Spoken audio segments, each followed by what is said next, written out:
back at Smoking and Toasting. It's show number 133. We are brought to you by B&B Butchers and Restaurant at 1814 Washington Ave in Houston, and the shops at Clear Fork in Fort Worth.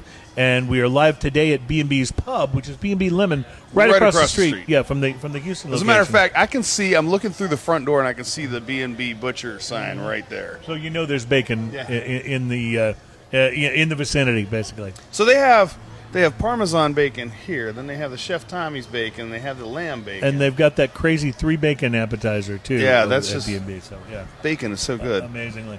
So we're out on the patio. There is an outdoor area out here. It's actually nice when the breeze blows. It's a little humid here today because we had some rain earlier. But it's very nice out here. And then the inside of the pub is great as well. I'd like to clarify that statement for anybody watching this show that's not in Texas. It's a little humid today because we had rain earlier. Most places, when it rains, it cools down. It clears that humidity out? Yeah, not so much. Not here. When it rains here, it's just hotter and more humid. And more humid. But we're here because this is what we do. So we'll sacrifice and drink the cocktails. We're taking this one for the team. Yes, that's right. We'll sacrifice and drink the cocktails.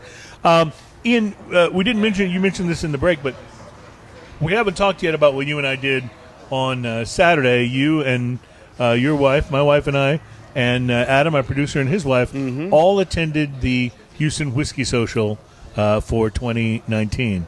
And I was just curious your thoughts about the social, what you... Well, I'd like to address one thing that Christopher Hart posted earlier. He said, did you guys have fun? I hardly even saw you guys. Well, first off, Chris... You were running around like a madman taking care of anything. And if you it's work for him, right? And if you think back to every time you had a bottle in your hand and you were pouring, I was there. I was there. With Glenn Cairn I might have just been a glass in the crowd, but I was there, I promise. Yeah. Well, one of the great things about the social is, in addition to having all of the booths with the whiskeys, and there were some rums, and there were a couple of breweries. But in addition to all those places you could go and get a drink, if you watched for Chris to come walking through the crowd, he would have bottles in his hand and would be pouring them into people's glasses. And at one point he walked by, and I go, "Oh, what is this?" He goes, "Oh, it's a Pappy," and went on to describe how rare the particular bottle of Pappy was that he had with him. But it was a Pappy Van Winkle, and honestly, it may have been the greatest thing I tasted the whole time we were there. It was amazing. There were so many good things there. I can't believe what a beautifully affordable way to try. There's hundreds of whiskeys there, and there's rums, and there's other things as well. And then they have food, and they have cigars, and they have all these other things. And I think how much were the VIP tickets were $150. I think that's right. Somewhere in there. I could be. It doesn't even matter if they weren't. They were much cheaper than this. But if they were $200, you would have to be standing still inside that place, facing the wall, to not get your money's worth. Oh, absolutely. I'll tell you, the Diplomatico rum table. Oh yeah, was one of the first places I went. My wife loves rum.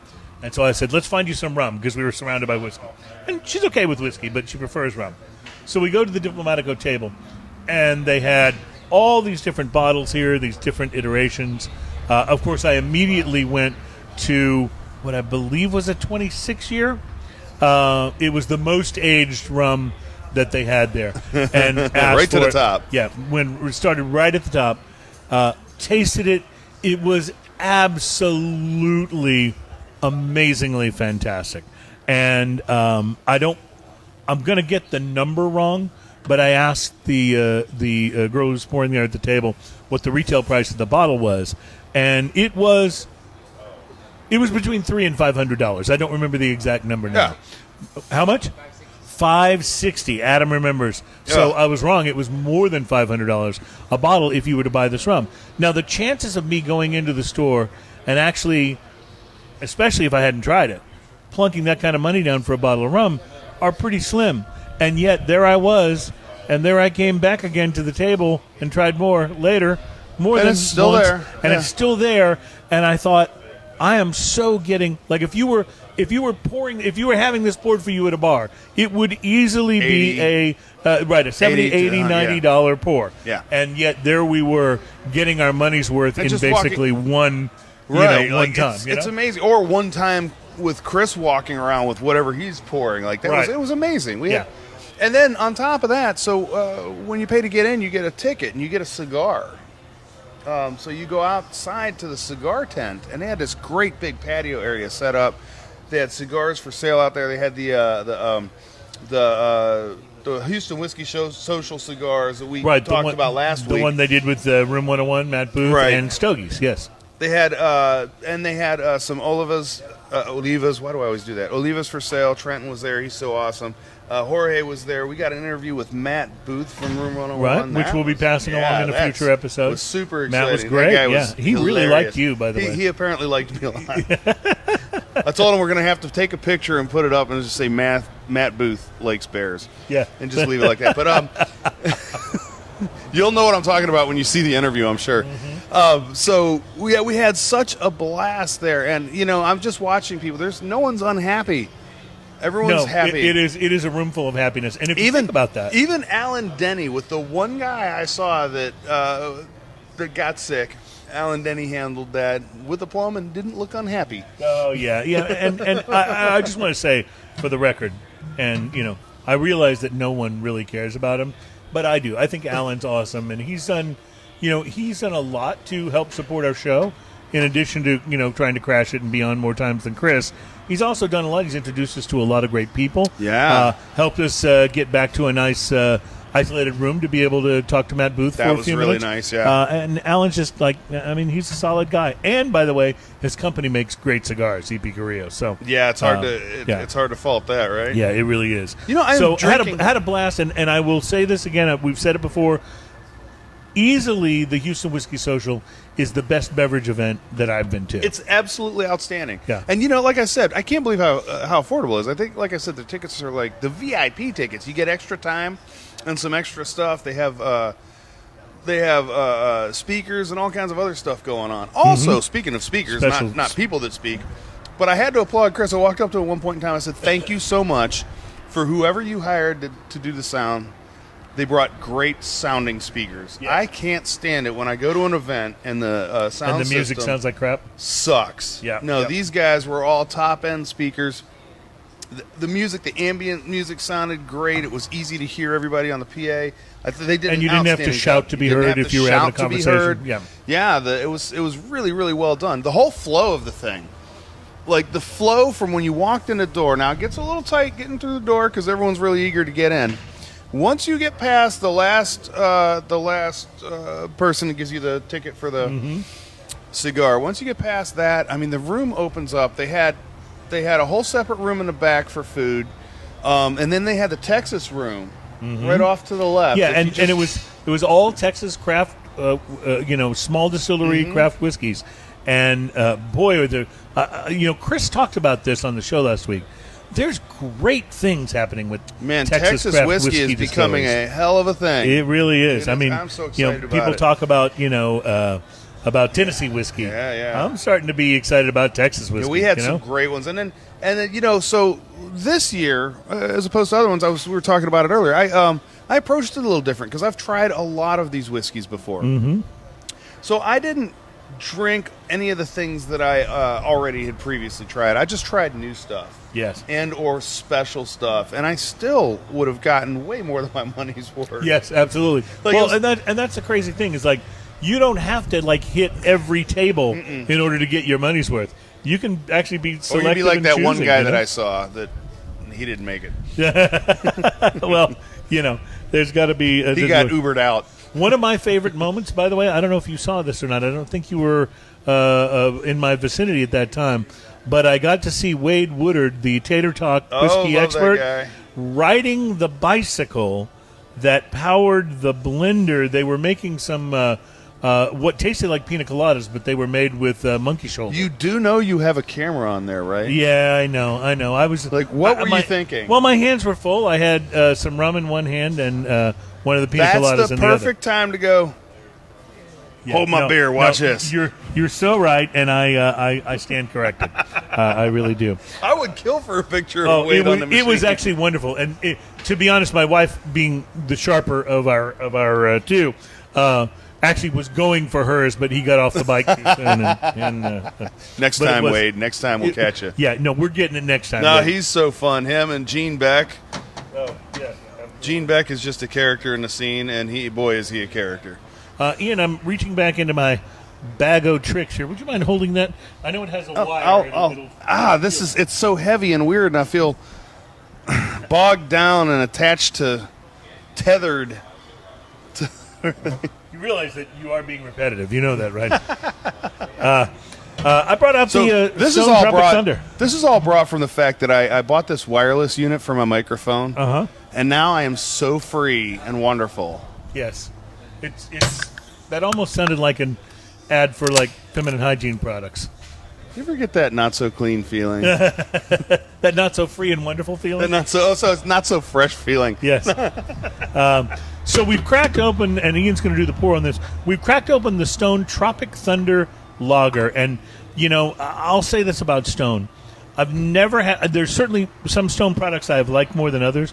I've never had one that I didn't think was fantastic. These guys have a track record that only maybe, I don't know, Dogfish Head, a few other select breweries have been able to accomplish. And Ian's making sure we get some of that in the hands of our producer on the Wheels of Steel, Adam, and then showing the can to Stone Tropic Thunder. I don't know, Ian, if this is for a limited time. I don't believe it is a seasonal. I'm hoping it's not. But we'll see. So, all right. As you bring this back, let's do a little research, shall we? I'm waiting on you, Mr. Eric. How you doing? It's very citrusy on the nose. We're good at the moment. Thank you, sir. Thank you. Yeah, we are sampling some nice beer, and I will say, service here at B&B Lemon. Yes, Mr. Eric is taking care of us. Totally taking care of us. Yes, thank you. Take care of Eric if you come in. I love the shirt with the little flying lemon stitched on it. Yes, That's pretty awesome. A lemon with we'll wings. Have to show that. I am hoping, by the way, that Jeremiah makes it in before the end of the show to hang with us a little bit and talk about B&B Lemon. Stone has done it again. Yeah, so this says on the can, it says, maroon yourself. Imagine you set sail for a 3-hour tour. Let's say from the port of Escondido, work with us here. The weather started getting rough. Your tiny ship, but not lunch, thankfully, was tossed. Long story short, you're marooned on a remote island somewhere near the Tropic of Thunder. The good news is the captain of the SS Stone and her brewing kit, among the small cast of colorful characters that survived the rough voyage with you. A 3-hour tour. So in a lager, Ian, they've used Citra and Mosaic hops along with Cashmere, which is one of the newer strains of hops, and they've made a juicy lager is about the best way I can describe it. It's a little hard to describe because it drinks like an IPA, but it doesn't finish like an IPA. Right. It does have kind of a lemony finish for a lager, but in a great way. But can I say not lemon pledge? Remember we talked about this? Well, with last week's IPA that we tried, there were things about it I really liked, but the finish was not lemon, but lemon furniture polish. Do you know what I liked about that one? About the juicy IPA last? Yeah, nothing. I didn't like that one at all. But Ian, you like everything. That's what I've read in the 1/3 of one review that I've read about the show, is that you like everything on the show. I liked it a whole bunch. Yeah, you didn't like it at all. I actually didn't like that at No, all. but I will say, and it just goes to show you how palates are different. Yeah. You didn't like it at all. I liked it to a point, but it easily wasn't my favorite. Chris Hart, who was with us, loved it. Yeah. He was all a fan of it. So, and Alan was in my camp. He was like, "No, well, I don't Alan's want not anything an to do with IPA guy." So, but I think it just goes to show you why reviews can be so subjective. The other day, I smoked a cigar that I was thinking about reviewing on the show that I loved. I thought it was terrific, and I went online and read a couple of reviews of it, and they were like, meh. I was like, did they even smoke the same cigar I smoked? I thought it was terrific. So it just goes to show you how different palates can be and how what strikes one person doesn't necessarily always strike the other. True that. We do try generally on the show to review things that we think we'll like, but in the case of the Stone Tropic Thunder Lager, I think we've achieved it. This is 5.8%. So for Stone, that may be one of the lightest beverages they've ever brewed. That's pretty heavy for a lager. For a lager, yes, you're right. Lagers are generally in the 4 vicinity. Stone did it again. In typical fashion, I don't know that there's anything from Stone that I don't like. They're always so big, but they're always – no, I'm still working on that. Thank you, sir. They're always big. Delicious, they're always yes. balanced. They're always just outstanding for what they do. And I don't know how they do it because they make so many IPAs, which I just don't like as much as you do. Well, right. Between the two of us here, I'm more prone to like the IPAs. You're more prone to like the barley wines. But there are some IPAs you really love. You're a little bit country, and I'm a little bit rock and roll. That's what we're saying. I didn't realize I was the country one. I love doing that, too. I didn't realize I was the country one. How about this? You're a little bit trap. I'm a little bit drum and bass. Noted. Okay. I think I used 2 very obscure references. Well, not obscure. It depends who you're talking to. Yeah. All right, we'll just move on. You're more conga. I'm more cajon. Oh, there you go. I like that. See, that works. How about that? And I will not be singing and dancing at any point during the show. I promise you that. Besides being delicious, tequila may help you lose weight. I'm going on that diet. I'm excited about this. Yeah. So we'll talk about that coming up. Plus, as I mentioned, Beverly Hills voting to exempt cigar lounges from their tobacco sale ban. So we'll give you a little bit of the information on that. And also coming up on the show, we're going to be tasting the El Segundo Brewing Surfin' Bird Double IPA, which Surfin' Bird. I mentioned. If it said the bird is the word on the label anywhere, I would not have brought it on the show. I would have just given it to a neighbor or something. You're sticking that song in my head. Then I apologize because that's really a thing that should never be done to another human being, as far as I'm concerned.